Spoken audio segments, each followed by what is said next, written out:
Politiques, hommes de culture, journalistes étaient les invités de cette célébration du 248e anniversaire de l'accession des États-Unis à l'indépendance.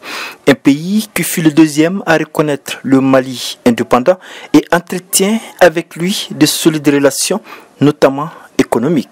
Les États-Unis ont été le deuxième pays à reconnaître la République du Mali indépendante après le 22 septembre 1960.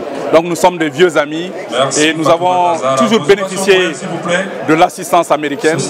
Dans le premier plan de développement économique et social du Mali, les États-Unis étaient notre quatrième partenaire au développement. Présentation du drapeau américain, hymne des deux pays et discours des officiels ont été les temps forts de cette cérémonie. S'il y a un domaine dans lequel le Mali doit fortement s'inspirer des États-Unis, c'est celui des droits de l'homme, selon Agibou Bouaré, président de la Commission nationale des droits de l'homme. Les États-Unis sont un pays dont il faut s'inspirer par rapport à beaucoup de choses. Le multiculturalisme, le respect de la démocratie, de l'état de droit, le respect des droits de l'homme. Il ne faut pas oublier qu'il y a une grande communauté afro-américaine. Donc malgré les défis qui subsistent, ce pays est vraiment respectueux des droits fondamentaux.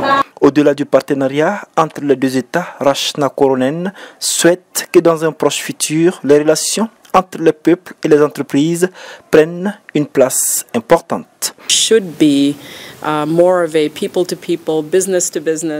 C'est vrai que nos deux pays entretiennent de très bonnes et vieilles relations, mais j'espère que dans un futur très proche, les entreprises américaines pourront venir travailler au Mali et les entreprises maliennes pourront aller aux États-Unis et faire leurs affaires.